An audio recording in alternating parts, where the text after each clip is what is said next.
Hello everyone, welcome to supreme study point. मैं दीपक कुमार आप सभी का हिंदी व्याकरण की क्लास में बहुत बहुत स्वागत करता हूं। आज हम लोग विशेषण भेद पढ़ेंगे, संख्यावाचक विशेषण। संख्यावाचक विशेषण के परिभाषा एवं उदाहरण जानेंगे। तो यह वीडियो आपको काफ़ी पसंद आएगा। अगर पसंद आता है वीडियो को तो लाइक कीजिए, हमारे चैनल पर पहली बार आए तो चैनल को सब्सक्राइब कीजिए। चलिए स्टार्ट करते हैं। संख्यावाचक विशेषण आपको समझने की 100% गारंटी देते हैं। आप बिल्कुल समझिएगा, नहीं समझिएगा तो डिसलाइक कर दीजिएगा, समझिएगा तो अपने भाई को एक लाइक करके जरूर जाइएगा। चलिए स्टार्ट करते हैं। संख्यावाचक विशेषण। सबसे पहले संख्यावाचक विशेषण की परिभाषा जानते हैं कि वे विशेषण शब्द जो संज्ञा अथवा सर्वनाम की संख्या का बोध कराता है उसे संख्यावाचक विशेषण कहते हैं या वह संख्यावाचक विशेषण कहलाता है। दूसरे शब्दों में अगर संख्यावाचक विशेषण की परिभाषा जाने तो वह विशेषण जो अपने विशेष्यों की निश्चित या अनिश्चित संख्याओं का बोध कराएं संख्यावाचक विशेषक कहलाता है। जैसे 5 घोड़े दौड़ते हैं। यहाँ हम ये जानते हैं सेंटेंस में कि घोड़े दौड़ते हैं, लेकिन कितने घोड़े दौड़ते हैं तो 5 घोड़े दौड़ते हैं। यह निश्चित रूप से दिखा रहा है, इस सेंटेंस में बता रहा है वाक्य में कि 5 घोड़े जो है वो दौड़ते हैं। 7 विद्यार्थी पढ़ते हैं, 100 विद्यार्थी पढ़ते हैं। तो यहाँ पर संख्या, विद्यार्थियों की संख्या बता रहा है, निश्चित संख्या कि इतना विद्यार्थी जो है या इतना घोड़े जो है वो पढ़ते हैं या दौड़ते हैं। चलिए, इन वाक्यों में 5 और 7 संख्यावाचक विशेषण है क्योंकि इनसे घोड़े और विद्यार्थी की संख्या संबंधी विशेषता का ज्ञान होता है।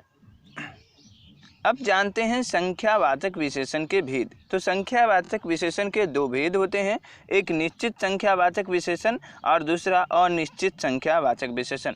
वीडियो को लास्ट तक बने रहिएगा। वीडियो पसंद आए तो वीडियो को लाइक कीजिएगा। अब हम दोनों के बारे में जानते हैं, निश्चित संख्यावाचक विशेषण और अनिश्चित संख्यावाचक विशेषण की परिभाषा एवं उदाहरण। निश्चित संख्यावाचक विशेषण वे शब्द जो विशेष्य की निश्चित संख्या का बोध कराते हैं निश्चित संख्यावाचक विशेषण कहलाते हैं। सरल शब्दों में अगर कहें तो जिससे किसी निश्चित संख्या का ज्ञान हो वह निश्चित संख्यावाचक विशेषण है। जैसे 1, 2, 8, चौगुना, 7वां, 5वां, ये सभी निश्चित संख्यावाचक विशेषण के उदाहरण हैं।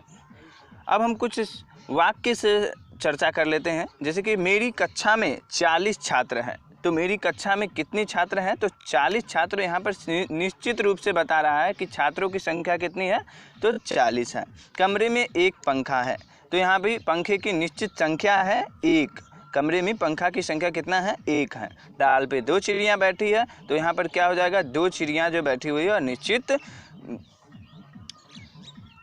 उसके बाद है प्रार्थना सभा में 100 लोग उपस्थित है। तो प्रार्थना सभा में 100 लोग, कितने लोग उपस्थित है तो 100 लोग। ये निश्चित संख्यावाचक विशेषण के उदाहरण हुए। चलिए आगे देखते हैं।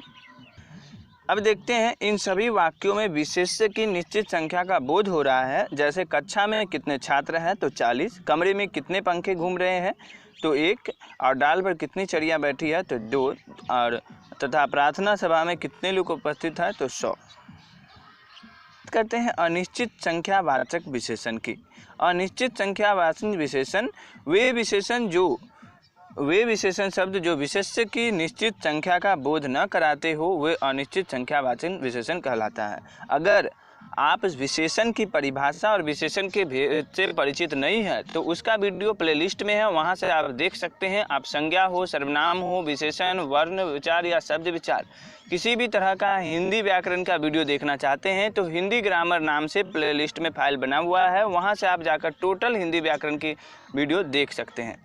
दूसरे शब्दों में अनिश्चित संख्यावाचक विशेषण का परिभाषा देखते हैं कि जिस विशेषण से संज्ञा निश्चित रूप से नहीं जानी जा सके, यानी कि उसकी निश्चितता नहीं हो कि वह कितना है, 1 है, 2 है, तो वह क्या कहलाता है अनिश्चित संख्यावाचक विशेषण। जैसे कई लोग यहाँ रहते हैं, कुछ हो रहा था, सब यहीं थे, है ना। जो सभी जो है थोड़ा, सैकड़ों, अरबों, ये सभी अनिश्चित है ना। अगर सैकड़ों बोल रहा है तो 100 है कि 500 है कि 10 है यह पता नहीं चल रहा है। सैकड़ों में यानी कि अनिश्चित संख्यावाचक विशेषण है।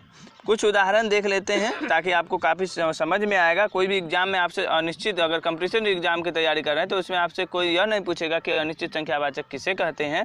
आपसे इसी तरह का कोई सेंटेंस देगा, है ना, और सेंटेंस में बोलेगा कि निम्न में से कौन ये जो है बम के भय से कुछ लोग बेहोश हो गए और उसमें से कुछ आपको इसमें से छांट देगा, जैसे कि बम के भय से कुछ लोग बेहोश, ये सभी 4 ऑप्शन बना देगा और 4 ऑप्शन के बाद इसमें से पूछा जाएगा कि संख्यावाचक विशेषण कौन है या अनिश्चित संख्यावाचक विशेषण कौन है। तो जब आप पढ़े रहिएगा और डिफरेंस समझिएगा कि निश्चित कौन है अनिश्चित कौन है, तभी जाकर आप सही आंसर दे सकते हैं। तो बम के भय से कुछ लोग बेहोश हो गए, है ना। तो कुछ लोग बेहोश हो गए, यहाँ पर निश्चितता नहीं बताया जा रहा, निश्चित रूप से यह नहीं बताया जा रहा कि 5 लोग या 10 लोग, कुछ लोग, उसमें 1-2 भी हो सकते हैं या फिर 100 भी हो सकते हैं। कुछ लोग बेहोश हो गए। कक्षा में बहुत कम छात्र उपस्थित थे, है ना। कक्षा में बहुत कम मतलब कितना, 2-4 ये भी नहीं हो सकता है उस कक्षा में 5000 हो, वहाँ पर 500 विद्यार्थी उपस्थित हुए। तो यहाँ पर भी यह नहीं दिखाया जा रहा है कि कितना विद्यार्थी कक्षा में उपस्थित है, यहाँ भी अनिश्चित संख्यावाचक विशेषण है।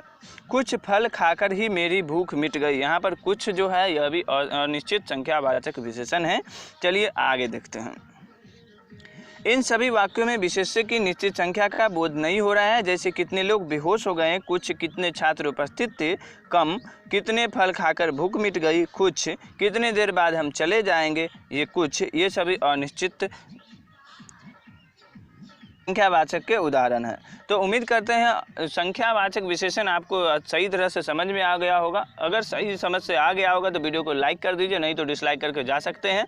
आपको यूट्यूब में दोनों चीज़ का ऑप्शन रहता है, लाइक करना और डिसलाइक करना। जिस बंदा का आपको कुछ समझ में नहीं आ रहा है, फालतू लग रहा है, उसको डिसलाइक कीजिए, और जिसको समझ में आ रहा है, आपको अगर वाकई में मेरा वीडियो से कुछ समझ में आ गया होगा तो वीडियो को लाइक कर दीजिए, एक कमेंट करके बताइएगा, उससे हमें और एनर्जी मिलती है और अच्छे वीडियो बनाने का प्रयास करता हूँ। थैंक यू दोस्तों, मिलते हैं एक नए वीडियो में संख्यावाचक विशेषण के आगे का विशेषण।